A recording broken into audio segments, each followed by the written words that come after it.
ಎಲ್ರಿಗೂ ನಮಸ್ಕಾರ, ಮಾತೆರೆಗಳ ನಮಸ್ಕಾರ. ಯಾರೆಲ್ಲ ನನ್ನ ಚಾನೆಲ್ನ ಸಬ್ಸ್ಕ್ರೈಬ್ ಮಾಡಿದಿರೋ ನಿಮ್ಮೆಲ್ಲರಿಗೂ ತುಂಬ ಧನ್ಯವಾದ ಅಂತ ಹೇಳ್ತಾ ಇದ್ದೀರಿ. ಅದೇ ರೀತಿ ಯಾರೆಲ್ಲ ನನ್ನ ಚಾನೆಲ್ನ ಸಬ್ಸ್ಕ್ರೈಬ್ ಮಾಡಿಲ್ವೋ ದಯವಿಟ್ಟು ಚಾನೆಲ್ನ ಸಬ್ಸ್ಕ್ರೈಬ್ ಮಾಡಿ, ಲೈಕ್ ಮಾಡಿ, ಅದೇ ರೀತಿ ಶೇರ್ ಮಾಡಿ. ಇವತ್ತು ನಾವು ಸಂಖ್ಯಾಶಾಸ್ತ್ರದ ಬಗ್ಗೆ ಮಾತಾಡೋಣ. ಸಂಖ್ಯಾಶಾಸ್ತ್ರದಲ್ಲಿ ಈಗಾಗಲೇ ನಾನು ಸಂಖ್ಯೆ 1 ಬಗ್ಗೆ ತಿಳಿಸ್ಕೊಟ್ಟಿದ್ದೆ. ಈಗ ಸಂಖ್ಯೆ 2 ಬಗ್ಗೆ ನೋಡೋಣ. ಸಂಖ್ಯೆ 2 ಅಂದರೆ ಯಾವುದೇ ತಿಂಗಳಿನ ದಿನಾಂಕ 2, 11, ಆಮೇಲೆ 20, 29 ಈ ಸಂಖ್ಯೆಯಲ್ಲಿ ಜನಿಸಿದವರ ಎಲ್ಲರೂ ಕೂಡ ಚಂದ್ರನಾಡಳಿತಕ್ಕೆ ಒಳಪಟ್ಟಿರ್ತಾರೆ. ಅದೇ ರೀತಿ ಅದೃಷ್ಟ ಸಂಖ್ಯೆ 2, ಮನಸತ್ವದ ಸಂಖ್ಯೆ 2 ಆಗಿದ್ದರೂ ಕೂಡ ಇವರು ಚಂದ್ರನ ಗುಣಸ್ವಭಾವಗಳನ್ನು ಹೊಂದಿರ್ತಾನೆ. ಚಂದ್ರನು ಔಷಧಿಕಾರಕನಾಗಿರೋದ್ರಿಂದ ಗಿಡಮೂಲಿಕೆಗಳೆಲ್ಲ ರಾತ್ರಿ ಹೊತ್ತಲ್ಲಿ ಹೆಚ್ಚಾಗಿ ಬೆಳಗುತ್ತೆ. ಅದೇ ರೀತಿ ಚಂದ್ರನನ್ನು ಸೋಮ ಅಂತಲೂ ಕರೀತಾರೆ. ಯಾಕಂದರೆ ಸೋಮ ಅಂದರೆ ಅಮೃತ ಅಂತ ಅರ್ಥ. ಭೂಮಿಯ ಜೈವಿಕ ಕ್ರಿಯೆಗೆ ಮೂಲ ಕಾರಣವೂ ಹೌದು. ಚಂದ್ರನು ರಾಜಸಿಕ ಸ್ವಭಾವದವನು ಕೂಡ ಹೌದು.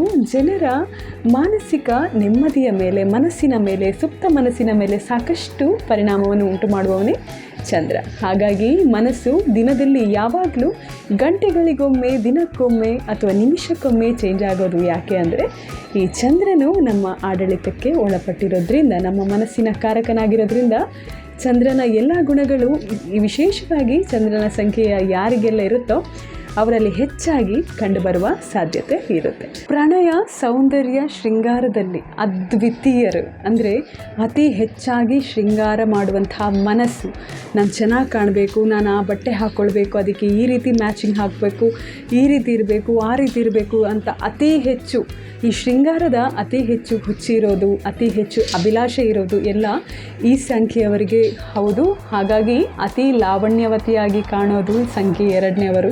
ತಮ್ಮ ಬಗ್ಗೆ ಬಹಳಷ್ಟು ಬಿಗುಮಾನ ಇರುತ್ತೆ.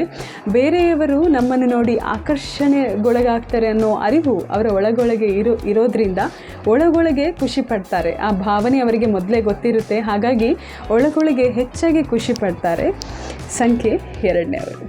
ಸಂಖ್ಯೆ 2ನೇವರು ತುಂಬ ಅದೃಷ್ಟವಂತರು. ಯಾಕಂದರೆ ಇವರು ಕೌಟುಂಬಿಕವಾಗಿ ತುಂಬ ಮಹತ್ವವನ್ನು ನೀಡ್ತಾರೆ. ಮನೆಯವರಿಗೆ, ಮನೆಯ ಸದಸ್ಯರಿಗೆ ಹಾಗೂ ಸಂಬಂಧಗಳಿಗೆ ಹೆಚ್ಚಾಗಿ ಬೆಲೆಯನ್ನು ನೀಡ್ತಾರೆ. ಇವರು ತುಂಬ ಕೂಡು ಕುಟುಂಬ ಇದ್ದಲ್ಲಿ ಇವರಿಗೆ ತುಂಬ ಖುಷಿ. ಇವರು ಏಕಾಂತವನ್ನು ಸ್ವಲ್ಪ ಬಯಸೋದು ಕಡಿಮೆ. ಅಂದರೆ ಎಲ್ಲರೂ ಇರಬೇಕು, ಎಲ್ಲರ ಜೊತೆ ಬೆರೀಬೇಕು, ಎಲ್ಲರ ಜೊತೆ ಇರಬೇಕು ಅನ್ನೋ ಮನಸ್ಥಿತಿ ಸಂಖ್ಯೆ 2ನೇವರಿಗೆ ಹೆಚ್ಚು. ಮತ್ತು ಸ್ನೇಹಿತರ ವಿಷಯ ಬಂದಾಗ, ಔದ್ಯೋಗಿಕವಾಗಿ ಅಥವಾ ಸ್ನೇಹಿತರ ವಿಷಯ ಬಂದಾಗ ಸ್ನೇಹಿತರನ್ನೇ ಹೆಚ್ಚಾಗಿ ಆಯ್ದುಕೊಳ್ತಾರೆ. ಸ್ನೇಹಿತರ ಜೊತೆ ಹೆಚ್ಚಾಗಿ ಬೆರೀತಾರೆ. ಸ್ನೇಹಿತರ ಹೆಚ್ಚಿನ ಕಷ್ಟ ಸುಖಗಳಿಗೆ ಭಾಗಿಯಾಗ್ತಾರೆ. ಆಮೇಲೆ ಇವರು ಒಳ್ಳೆಯ ನೃತ್ಯಪಟುಗಳು ಕೂಡ ಆಗ್ತಾರೆ. ಕೆಲವೊಂದು ಮಾನಸಿಕ ವೈದ್ಯರಾಗಿರ್ತಾರೆ. ಇನ್ನು ಹಲವಾರು ಕ್ಷೇತ್ರದಲ್ಲಿ ಸಂಖ್ಯೆ 2ನೇವರನ್ನು ಕಾಣ್ಬೋದು. ಇವರಲ್ಲಿ ಅಹಂಕಾರ ಗುಣ ಇರೋದ್ರಿಲ್ಲ. ನಮ್ಮನ್ನು ಎಲ್ಲರೂ ಹೊಗಳಿ, ಯಾರಾದರೂ ಹೊಗಳಬೇಕು ಅನ್ನೋಂಥ ಮನಸ್ಥಿತಿ ಸಂಖ್ಯೆ 2ನೇವರಲ್ಲಿ ಇರೋದಿಲ್ಲ. ಹಾಗಾಗಿ ಕೆಲವೊಂದು ಕ್ಷೇತ್ರದಲ್ಲಿ ಆಯ್ದುಕೊಂಡು ಇವರು ಕೆಲಸವನ್ನು ಮಾಡಿದರೆ, ಕೆಲವೊಂದು ಅವರಿಗೆ ಹಿಡಿಸೋವಂಥ ಕೆಲಸ ಅಥವಾ ಕಾರ್ಯಕ್ಷೇತ್ರದಲ್ಲಿ ಇದ್ದರೆ ಇವರು ಒಳ್ಳೆಯ ಪ್ರಗತಿಯನ್ನು ಕಾಣ್ತಾರೆ. ಸಂಖ್ಯೆ 2ನೇವರು ಎಡಕಣ್ಣು, ಎಡಹೊಳ್ಳೆ, ಈಡಾನಾಡಿ, ಶರೀರದ ಎಡಭಾಗ ಹಾಗೂ ಬಲಭಾಗದ ಮೆದುಳನ್ನು ನಿಯಂತ್ರಿಸ್ತಾ ಇರ್ತಾರೆ. ಚಂದ್ರನು ಅಭಿವೃದ್ಧಿ, ಗೌರವ, ಕೀರ್ತಿಗಳಿಗೆಲ್ಲ ಕಾರಕನಾಗಿರ್ತಾನೆ. ಆದರೆ ಚಂದ್ರ ಯಾವತ್ತೂ ಕೂಡ ಸಾರ್ವಜನಿಕನಾಗಿರುವುದಿಲ್ಲ. ಯಾಕಂದರೆ ಹೆಚ್ಚಾಗಿ ಊಹಾಪೋಹ ಲೋಕದಲ್ಲಿಯೇ ಹೆಚ್ಚಾಗಿರ್ತಾರೆ. ಅಂದರೆ ಚಂದ್ರನ ಗುಣ ಯಾರಲ್ಲಿ ಅತಿ ಹೆಚ್ಚಾಗಿರುತ್ತೋ ಅವರು ಅತಿ ಹೆಚ್ಚು ಕಾಲ್ಪನಿಕ ಜಗತ್ತನ್ನು ಇಷ್ಟಪಡ್ತಾರೆ. ಯಾವತ್ತೂ ಕೂಡ ಮುಂದೆ ಬಂದು ಕೆಲಸ ಕಾರ್ಯಗಳಲ್ಲಿ ನಿರತರಾಗೋದಕ್ಕಿಂತ ಹೆಚ್ಚಾಗಿ ಅವರದೇ ಒಂದು ಲೋಕ ಇರುತ್ತೆ, ಅವರದೇ ಒಂದು ಡ್ರೀಮ್ ಇರುತ್ತೆ. ಅದರಲ್ಲೇ ಹೆಚ್ಚಾಗಿ ಹಾಗಿರ್ಬೋದಿತ್ತು, ಹೀಗಿರ್ಬೋದಿತ್ತು ಅಂತ ಕಲ್ಪನೆ ಮಾಡ್ತಾ ಹೆಚ್ಚಾಗಿ ದಿನ ಕಳೀತಾರೆ. ಚಂದ್ರನಲ್ಲಿ ಕ್ಷೀಣಿಸುವ ಹಾಗೂ ವೃದ್ಧಿಸುವ ಗುಣ ಇರೋದರಿಂದ ಕೆಲವು ದಿನಗಳು ತುಂಬ ಖಿನ್ನತೆಯಲ್ಲಿರ್ತಾರೆ. ಇನ್ನು ಕೆಲವು ದಿನ ಹೆಚ್ಚಾಗಿ ಉತ್ಸಾಹ, ಉಲ್ಲಾಸಭರಿತರಾಗಿರ್ತಾರೆ. ಮತ್ತು ಚಂದ್ರ ಹೇಗೆ ಸೂರ್ಯನ ಬೆಳಕಿಗೆ ಅವಲಂಬಿಸ್ತಿರ್ತಾರೋ ಅದೇ ರೀತಿ ಮಾನವರಲ್ಲೂ ಕೂಡ ಈ ಚಂದ್ರನ ಈ ಸಂಖ್ಯೆಯಲ್ಲಿ ಜನಿಸಿದವರು ಈ ಮನಸತ್ವದ ಸಂಖ್ಯೆ ಅಥವಾ ಅದೃಷ್ಟ ಸಂಖ್ಯೆನ ಯಾರು ಹೊಂದಿರ್ತಾರೋ ಇವರು ಕೂಡ ಬೇರೆಯವರಿಗೆ ಆಶ್ರಯಿಸಿರ್ತಾರೆ. ಇವರಿಗೆ ಒಂದು ಒಳ್ಳೆಯ ಗೈಡ್ ಅಥವಾ ಒಂದು ಉತ್ತಮ ಗುರುವಿನ ಅವಶ್ಯಕತೆ ತುಂಬ ಇರುತ್ತೆ. ಈ ರೀತಿ ಅವಶ್ಯಕತೆಯಿಂದ ಯಾರಾದರೂ ಇವರ ಕೈ ಹಿಡಿದು ನಡೆಸಿದರೆ ಇವರ ಎಲ್ಲ ಕಾರ್ಯಗಳಲ್ಲಿ ಒಬ್ಬ ಗುರು ಅನ್ನೋರಿದ್ದರೆ ಇವರು ಬೇಗ ಗುರಿ ತಲುಪ್ತಾರೆ. ಇಲ್ಲಾಂದರೆ ಚಂದ್ರನ ಈ ಸಂಖ್ಯೆಯಲ್ಲಿ ಜನಿಸಿದವರು ಎಲ್ಲರೂ ಕೂಡ ಇದ್ದದ್ರಲ್ಲಿ ತೃಪ್ತಿಯ ಭಾವನೆಯನ್ನು ಹೊಂದಿರ್ತಾರೆ. ಅತಿ ಹೆಚ್ಚಿನ ಆಸೆ ಆಕಾಂಕ್ಷೆಗಳಿಗೆ ಇವರು ಜಾಸ್ತಿ ಬಲಿಯಾಗೋದಿಲ್ಲ. ಏನಿದೆ ಅದರಲ್ಲೇ ತೃಪ್ತಿಯ ಜೀವನ ನಡೆಸ್ತಾರೆ ಮತ್ತು ಜಾಸ್ತಿಯಾಗಿ ಯಾವುದನ್ನು ಕೂಡ ಮಾಡಲಿಕ್ಕೆ ಅಥವಾ ಸಾಧನೆ ಮಾಡಲಿಕ್ಕೆ ಹೋಗೋದಿಲ್ಲ ಮತ್ತು ತುಂಬ ಹೆದರಿಕೆ ಉಳ್ಳವರಾಗಿರ್ತಾರೆ. ಯಾವುದೇ ಕೆಲಸ ಮಾಡಬೇಕಾದ್ರೆ ಒಂದು ಒಳ್ಳೆಯ ಮುಂದಾಲೋಚನೆ ಇರೋದಿಲ್ಲ. ಎಲ್ಲದರಲ್ಲೂ ದ್ವಂದ್ವ ಮನಸ್ಥಿತಿ ಇವ್ರದ್ದಾಗಿರೋದ್ರಿಂದ ಇವರಿಗೆ ಯಾವುದೇ ನಿರ್ಧಾರವನ್ನು ತೆಗೆದುಕೊಳ್ಳಲಿಕ್ಕೆ ತುಂಬ ಕಷ್ಟ ಆಗುತ್ತೆ. ಹಾಗಾಗಿ ಒಬ್ಬ ಗುರುವಿನ ಅವಶ್ಯಕತೆ ತುಂಬ ಇದೆ. ಆರೋಗ್ಯದ ವಿಷಯ ಬಂದಾಗ ಸಂಖ್ಯೆ 2ನೆಯವರು ತುಂಬ ಕೋಮಲ ಮನಸ್ಸಿನವರಾಗಿರೋದ್ರಿಂದ ಇವರಿಗೆ ನರ ಸಂಬಂಧಪಟ್ಟಂತಹ ಕಾಯಿಲೆಗಳು ಬಹು ಬೇಗ ಬರುವಂತಹ ಸಾಧ್ಯತೆ ಇರುತ್ತೆ.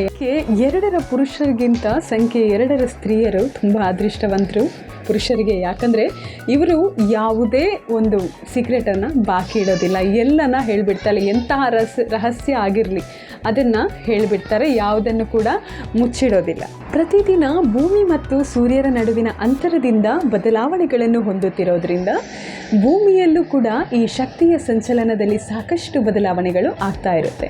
ಹೀಗಾಗಿ ಜನರ ಮಾನಸಿಕ ಪರಿಣಾಮದಲ್ಲಿ ಅತಿ ಹೆಚ್ಚಾಗಿ ಚಂದ್ರನು ಪರಿಣಾಮವನ್ನು ಬೀಳ್ತಾನೆ. ಚಂದ್ರನಲ್ಲಿ ಕ್ಷೀಣಿಸುವ ಹಾಗೂ ವೃದ್ಧಿಸುವ ಈ 2 ಗುಣಗಳು ಇರೋದ್ರಿಂದ ಮನಸ್ಸಿನಲ್ಲಿ ಸಾಕಷ್ಟು ಬದಲಾವಣೆಗಳು ನಡೀತಾ ಇರುತ್ತೆ. ವಿಶೇಷವಾಗಿ ಗಂಡಸರಿಗಿಂತ ಹೆಂಗಸರು ಹೆಚ್ಚಾಗಿ ಭಾವೋದ್ವೇಗಕ್ಕೆ ಒಳಗಾಗ್ತಾರೆ. ಈ ರೀತಿ ದ್ವಂದ್ವ ಪ್ರಕ್ರಿಯೆಯಿಂದ ಒಮ್ಮೆ ಬೇಕು ಒಮ್ಮೆ ಬೇಡ ಅಥವಾ ಒಂದು ದಿನ ಬಿಗುಮಾನದಿಂದ ಬೀಗ್ತಾ ಇರ್ತಾರೆ ಎಲ್ಲ ಕೆಲಸ ಕಾರ್ಯಗಳಲ್ಲಿ, ಇನ್ನು ಕೆಲವು ದಿನ ಏನೂ ಇಲ್ಲದವ್ರ ಥರ ತುಂಬ ಬಡಕಲಾಗಿ ಹೋಗ್ತಾರೆ. ಚಂದ್ರನಿಗೆ ಸೂರ್ಯ, ಕುಜ ಹಾಗೂ ಗುರು ಮಿತ್ರರಾಗಿದ್ದರೆ ಶುಕ್ರ, ಶನಿ, ರಾಹು, ಕೇತು ಇವರು ಶತ್ರುಗಳಾಗಿರ್ತಾರೆ.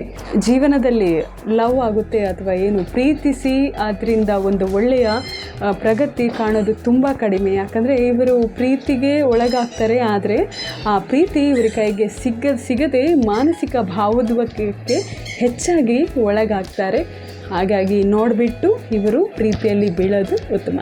ಚಂದ್ರನ ಸಂಖ್ಯೆಯವರು ಕಫ ಪ್ರವೃತ್ತಿಯವರಾಗಿರೋದ್ರಿಂದ ಇವರು ಬೇಗನೆ ಕೆಮ್ಮು, ನೆಗಡಿ, ಶೀತ ಅಥವಾ ಹೃದಯ ರೋಗಗಳಿಗೆ ಅತಿ ಹೆಚ್ಚಾಗಿ ಬಲಿಯಾಗುವಂತಹ ಸಾಧ್ಯತೆ ಇರುತ್ತೆ.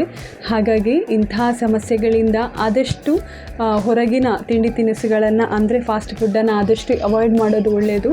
ಇದರಿಂದಾಗಿ ಇಲ್ಲದಿದ್ದರೆ ನಿಮಗೆ ಅಜೀರ್ಣದ ತೊಂದರೆ, ಜೀರ್ಣಾಂಗ ವ್ಯವಸ್ಥೆಯ ತೊಂದರೆಯಿಂದಾಗಿ ಜೀವನದಲ್ಲಿ ಆರೋಗ್ಯದಲ್ಲಿ ತುಂಬ ಸಾಕಷ್ಟು ಏರುಪೇರುಗಳಾಗ್ತಾ ಇರುತ್ತೆ.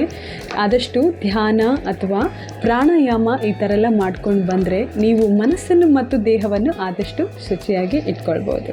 ಇತರರು ಇವರಿಗಾಗಿ ಏನಾದರೂ ಮಾಡಿದರೆ ಇವರಿಗೆ ಅದು ಹಿಡಿಸೋದಿಲ್ಲ. ಇವರದೇ ಶೈಲಿ ಅಂತೀವಲ್ಲ, ಇವ್ರ ಮನೇಲಿ ಇರ್ತಾರೆ, ಇವರಿಗೆ ಏನಾದರೂ ನೀವೊಂದು ಕೆಲಸ ಮಾಡಿ ಅಚ್ಚುಕಟ್ಟಾಗಿ ಏನಾದರೂ ಮಾಡ್ತಾಯಿರಿ, ಅವ್ರಿಗೆ ಅದು ಹಿಡಿಸೋದಿಲ್ಲ. ಅವರಿಗೆ ಅವರದೇ ಕೆಲಸ, ಹೀಗೆ ಮಾಡಿದ್ರೆ ಸರಿ, ಹಾಗೆ ಮಾಡಿದರೆ ಸರಿ, ಆ ರೀತಿ ಅವರಿಗೆ ಅವರದ್ದೇ ರೀತಿಯ ಒಂದು ಶೈಲಿ ಇರುತ್ತೆ. ಅವರು ಅದೇ ರೀತಿಯಲ್ಲಿ ಹೋಗೋದು. ನಡುವಿನಲ್ಲಿ ನಾವು ಬಂದು ಈ ಥರ ಅಲ್ಲ ಆ ಥರ ಅಂತ ಏನಾದರೂ ಚೇಂಜಸ್ ಮಾಡಲಿಕ್ಕೆ ಹೋದರೆ ಅದನ್ನು ಅವರು ಒಪ್ಪೋದಿಲ್ಲ. ಅವರದೇ ಓರಣ, ಆ ರೀತಿ ಅವರದೇ ಶೈಲಿಯಲ್ಲಿ ಅವರ ಜೀವನ ಇರುತ್ತೆ. ಇನ್ನು ಚಂದ್ರನನ್ನು ತಾಯಿಗೆ ಹೋಲಿಸೋದ್ರಿಂದ ಪ್ರೀತಿ, ವಾತ್ಸಲ್ಯ, ಕರುಣೆ ಅನ್ನೋದು ಇವರಿಗೆ ಹುಟ್ಟಿನಿಂದಲೇ ಬಲವಳಿಯಾಗಿ ಬಂದಿರುತ್ತೆ. ಇವರಲ್ಲಿ ಪ್ರೀತಿ, ವಾತ್ಸಲ್ಯ, ಮೃದು ಮತ್ತು ಮಾತೃತ್ವದಂಥ ಹೃದಯ ಅಂತ ಏನೆಲ್ಲ ಕರಿತೇವೋ ಈ ಚಂದ್ರನ ಗುಣ ಇರುವವರಲ್ಲಿ ಅತಿ ಹೆಚ್ಚಾಗಿ ನಾವು ಕಾಣಲಿಕ್ಕೆ ಸಿಗುತ್ತೆ. ಆಮೇಲೆ ಇವರು ವಿಶೇಷವಾಗಿ ಸ್ನೇಹವನ್ನು ಒಂದು ಪವಿತ್ರ ಸಂಬಂಧ ಅಂತ ತಿಳ್ಕೊಂಡು ತಮ್ಮ ಸರ್ವಸ್ವವನ್ನು ಕೂಡ ಧಾರೆ ಎರೆದು ಕೊಡ್ತಾರೆ. ಅಂದರೆ ಅವರು ಸ್ನೇಹಕ್ಕೆ ಬಹಳವಾಗಿ ಕಟ್ಟು ಬೀಳ್ತಾರೂ ಕೂಡ ಅದೇ ರೀತಿ ತಾಯಿಯ ಸ್ಥಾನದಲ್ಲಿ ನಿಂತು ಆ ಜವಾಬ್ದಾರಿಯನ್ನು ಕೂಡ ನಡೆಸ್ಕೊಂಡು ಬರ್ತಾರೆ. ಯಾವುದೇ ತಿಂಗಳಿನ 2, 11, 20 ಹಾಗೂ 29 ಶುಭ ದಿನಗಳು. ಅದರಲ್ಲೂ ಕೂಡ ಈ ಸಂಖ್ಯೆ ಆದಿತ್ಯವಾರದಂದು ಬಂದರೆ, ಭಾನುವಾರದಂದು ಬಂದರೆ ತುಂಬ ಶುಭ ದಿನ. ಈ ಸಂಖ್ಯೆಗಳು ಭಾನುವಾರದಂದು ಬಂದರೆ ನಿಮಗೆ ಅತ್ಯಂತ ಶುಭ ದಿನ. ಇನ್ನು ಚಂದ್ರ ಬಿಳಿ ಬಣ್ಣದವನಾಗಿರೋದ್ರಿಂದ ಬಿಳಿ ಬಣ್ಣ ಬಿಳಿ ವಸ್ತ್ರಗಳನ್ನು ಯಾವಾಗಲೂ ನಿಮ್ಮ ಜೊತೆ ಇಟ್ಕೊಂಡಿರಿ. ಯಾಕಂದರೆ ಈ ಬಿಳಿ ಕರವಸ್ತ್ರದಿಂದ ನೀವು ತುಂಬ ಕೆಲವೊಮ್ಮೆ ಖಿನ್ನರಾಗಿದ್ದರೆ ಈ ಕರವಸ್ತ್ರದಿಂದ ನಿಮ್ಮ ಮುಖವನ್ನು ಒರೆಸೋದ್ರಿಂದ ನಿಮಗೆ ಒಂದು ರೀತಿಯ ಸಕಾರಾತ್ಮಕ ಶಕ್ತಿ ಬರೋದಂತೂ ಖಂಡಿತ. ಕೆಲವೊಂದು ಒಳ್ಳೆಯ ಕಾರ್ಯಗಳಿಗೆ ಹೋಗುವಾಗ ಏನೋ ಒಂದು ಉತ್ತಮ ಕೆಲಸ ಆಗಿರುವಾಗ ಆ ಟೈಮಲ್ಲೆಲ್ಲ ಬಿಳಿ ಬಣ್ಣದ ವಸ್ತ್ರವನ್ನು ಧರಿಸೋದು, ಇಲ್ಲಾಂದರೆ ಬಿಳಿ ಕರವಸ್ತ್ರ ಅಂದರೆ ಕರ್ಚೀಫನ್ನು ನಿಮ್ಮ ಜೊತೆ ಇಟ್ಕೊಂಡಿರೋದು, ಈ ಥರ ಎಲ್ಲ ಮಾಡ್ಕೊಂಡು ಹೋದರೆ ನೀವು ಧನಾತ್ಮಕವಾಗಿ ಹಾಗೂ ಮಾನಸಿಕ ರೀತಿಯಲ್ಲಿ ಏನಾದರೂ ಸ್ವಲ್ಪ ತೊಂದರೆಯನ್ನು ಅನುಭವಿಸ್ತಿದ್ರೆ, ಖಿನ್ನರಾಗಿದ್ದರೆ ಆಗ ಇದೆಲ್ಲ ನಿಮಗೆ ತುಂಬ ಉಪಯೋಗಕ್ಕೆ ಬರುವಂಥದ್ದು. ತಿಳಿ ಹಸಿರು, ನೀಲಿ ಬಣ್ಣ ಇವೆಲ್ಲ ಚಂದ್ರನಿಗೆ ತುಂಬ ಒಂದು ಇಷ್ಟದ ಕಲರ್. ಅಂದರೆ ನಿಮಗೆ ಈ ಸಂಖ್ಯೆಯವರಿಗೆ ತುಂಬ ಒಳ್ಳೆಯದಾಗಿ ಕಾಣಲಿಕ್ಕೆ ಶುರುವಾಗುತ್ತೆ. ಇವರು ಇತರರ ಭಾವೋದ್ವೇಗಗಳಿಗೆ ಸುಲಭವಾಗಿ ಸ್ಪಂದಿಸೋದ್ರಿಂದ ಇತರರ ಕಷ್ಟಗಳಿಗೆ ಇವರು ಬೇಗನೆ ಸ್ಪಂದಿಸಿ ಸ್ವತಃ ತಾವೇ ಕಷ್ಟಕ್ಕೆ ಸಿಲುಕುವಂತಹ ಸಂಭವ ಜಾಸ್ತಿ ಆಗಿರುತ್ತೆ. ಇವರ ಈ ಒಂದು ಮನೋಭಾವ, ಇವರು ಇನ್ನೊಬ್ಬರಿಗೆ ಅತಿ ಹೆಚ್ಚು ಕನಿಕರದಿಂದ ಸಹಾಯ ಮಾಡಲಿಕ್ಕೆ ಹೋಗ್ತಾರೆ. ಆದರೆ ಆ ಸಹಾಯವೇ ಇವರಿಗೆ ಮುಳುವಾಗುವಂತಹ ಸಾಧ್ಯತೆ ಅತಿ ಹೆಚ್ಚಾಗಿರ್ತಾರೆ. ಆಮೇಲೆ ಸುಳ್ಳು ಹೇಳೋದನ್ನು ಇವರು ಬಲವಾಗಿ ವಿರೋಧಿಸ್ತಾರೆ. ಜನಿಸಿದವರು ಜೀವನದಲ್ಲಿ ಬಹಳಷ್ಟು ಏರುಪೈರುಗಳಿಗೆ ಬಲಿಯಾಗ್ತಾರೆ ಮತ್ತು ಮಾನಸಿಕವಾಗಿ ಅತಿ ಹೆಚ್ಚು ನಲುಗಿ ಹೋಗ್ತಾರೆ. ಹಾಗೆ 29 ಸಂಖ್ಯೆಯಲ್ಲಿ ಜನಿಸಿದವರು ಸ್ವಲ್ಪ ಅದೃಷ್ಟವಂತರೇ ಆಗಿರ್ತಾರೆ. ಅದರಲ್ಲೂ ವಿಶೇಷವಾಗಿ ಗಂಡಸರು ಮಾನಸಿಕವಾಗಿ ತುಂಬ ಪ್ರಬಲರಾಗಿರ್ತಾರೆ ಮತ್ತು ಸ್ವಲ್ಪ ಮಹತ್ವಾಕಾಂಕ್ಷೆಯ ಜೀವನವನ್ನು ನಡೆಸ್ತಾ ಸ್ವಲ್ಪ ಎಲ್ಲ ಕೆಲಸ ಕಾರ್ಯಗಳಲ್ಲಿ ಅಚ್ಚುಕಟ್ಟಾಗಿ ನಡೆಸ್ಕೊಂಡು ಹೋಗ್ತಾರೆ. ಸ್ತ್ರೀಯರಾಗಿದ್ದರೂ ಕೂಡ ತುಂಬ ಲಾವಣ್ಯವತಿಯರಾಗಿರ್ತಾರೆ. ಆದರೆ ಮಾನಸಿಕವಾಗಿ ತುಂಬ ಗೊಂದಲದಲ್ಲಿ ಇರ್ತಾರೆ. ಇವರಿಗೂ ಕೂಡ ಸರಿಯಾದ ಮಾರ್ಗದರ್ಶಕರು ಇಲ್ಲ ಅಂದರೆ ಕೆಲವೊಂದು ವಿಷಯದಲ್ಲಿ ಇವರಿಗೆ ನಿರ್ಧಾರವನ್ನು ತೆಗೆದುಕೊಳ್ಳಿಕ್ಕೆ ತುಂಬ ಕಷ್ಟ ಅನಿಸ್ಬೋದು.